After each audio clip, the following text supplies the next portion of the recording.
नमस्कार, एक बार फिर से आप सभी का बहुत बहुत स्वागत है। जैसे कि कल हम लोगों ने एक साक्षात्कार लिया था मोलनापुर पंचायत में, जहां पर गोरिया कोठी के वर्तमान भारतीय जनता पार्टी के विधायक देवस्कांत सिंह ने कई वहां योजनाओं का सड़क निर्माण को लेकर के शिलान्यास किया था और धार्मिक विधि विधान से वैदिक मंत्रोच्चारण के साथ आज विधिवत यहाँ चिठई में भी आज सड़क निर्माण को लेकर के शिलान्यास कार्यक्रम का आयोजन किया गया।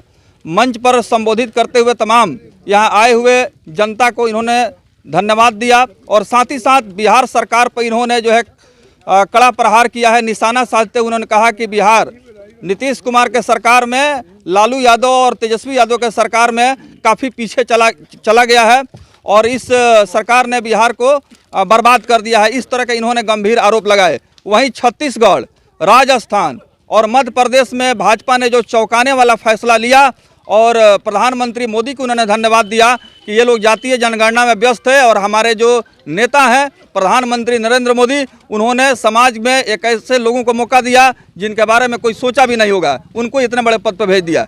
तो सर बहुत बहुत स्वागत है। आज का जो ये स्पीच रहा बहुत ज़्यादा इफेक्टिव रहा, लोगों में आपने जोश भर दिया, केंद्र सरकार की योजना के बारे में आपने बताया और साथ ही साथ अपना जो कार्यक्रम चल रहा है शिलान्यास का उसके बारे में बताया। क्या कहेंगे? देखिए, मैं आपसे कल भी बात हुई थी, आपसे मुलाकात हुई थी, तब मैं पटना से आ रहा था और मैंने आपको कहा कि मैं पटना से खाली हाथ नहीं आता और इसके लिए मुझे जो भी लड़ाई लड़नी पड़े मैं वह लड़ाई लड़ता हूं और इसका प्रतिफल है। मैंने आपको कल बताया, कल मुल्लापुर में 4.5 किलोमीटर सड़क का शिलान्यास हुआ और भी 1-2 योजनाओं का कार्यक्रम हुआ और आज पुनः हमने 2 नई सड़कों का शिलान्यास। और मैंने आपको कहा और वहाँ भी कहा था, आज यहाँ फिर कह रहा हूँ कि मुल्लापुर पंचायत में भी एक घर भूमिहार नहीं बसता है और हम पर आरोप था कि हम जातिवादी हैं, लेकिन इस आरोप को मेरी जनता ने भी खंडित किया 90,000 मतों के साथ। और वैसे विरोधियों को करारा जवाब मैं भी देता हूँ कि आज भी मैंने जो उद्घाटन किया है, जिसमें न शायद पूरा पंचायत में एक घर भूमिहार बसता है और न इस चिठई गांव में जो यह सड़क का निर्माण हो रहा है, इस तरह का कोई जातिवाद नहीं है।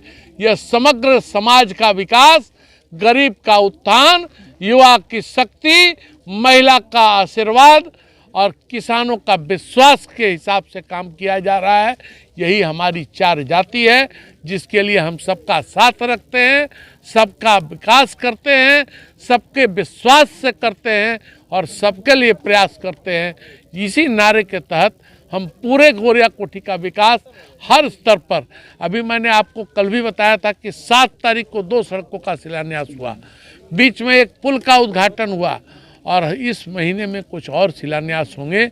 आप देखते जाइए। गोरिया कोठी छपरा प्रमंडल का सबसे अग्रणी विधानसभा बनेगा, इसके लिए मैं कृत संकल्प हूँ और इस संकल्प के साथ कि 4 पुस्तकों के परिवार के लोगों को संसद और संसदीय राजनीति में जनता ने आशीर्वाद दे के पहुँचाया है, तो उस आशीर्वाद का गरिमा जो प्राप्त हुआ है उस गरिमा को बरकरार रखना है।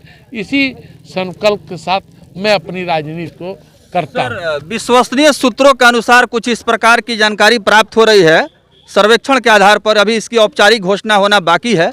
संसदीय चुनाव को लेकर के ऐसा कहा जा रहा है कि महाराजगंज लोकसभा से आपकी भी दावेदारी सामने आ रही है।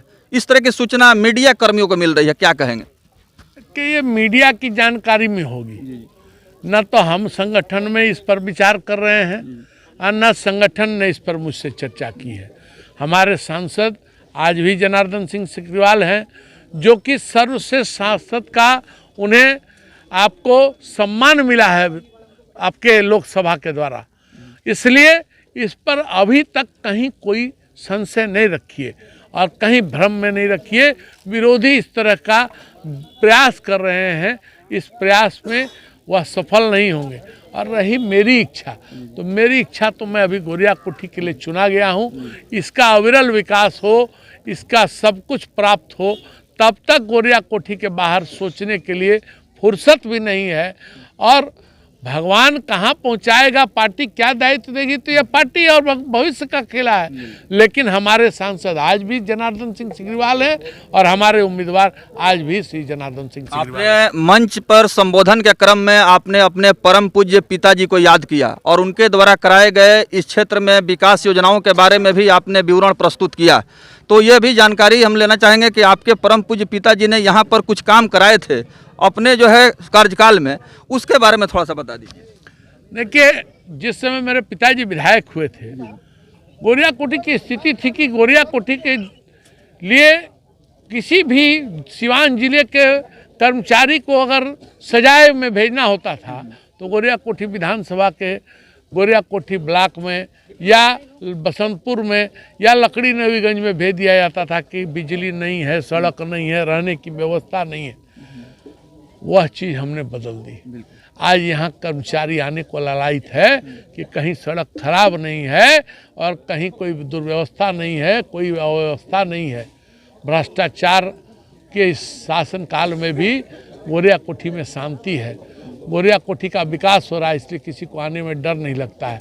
इसकी शुरुआत पहले हमारे परबाबा के बाद जो बीच में अवरोध पैदा हुआ था 25 वर्ष का, जब कॉलेज 1972 में गोरिया कोठी में हमारे परबाबा ने खोला, उसके पहले हाई स्कूल हमारे परबाबा ने खोला, उसके बाद आज भी कोई डिग्री कॉलेज हमारी सरकार नहीं खोल पाई है। उसके बाद हमारे पिताजी 2005 में जीते और तुरंत हार गए। नीतीश कुमार की ही सरकार थी, लेकिन स्थानीय विधायक जो थे उस समय सोए हुए थे, उन्होंने उसका लाभ नहीं उठाया।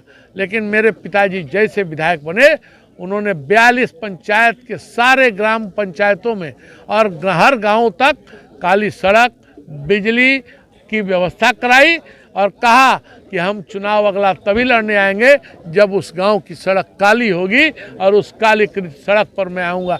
दुर्भाग्य हमारा, वह अपने संकल्प को तो पूरा कर गए, लेकिन भगवान के आशीर्वाद से वह 2015 के चुनाव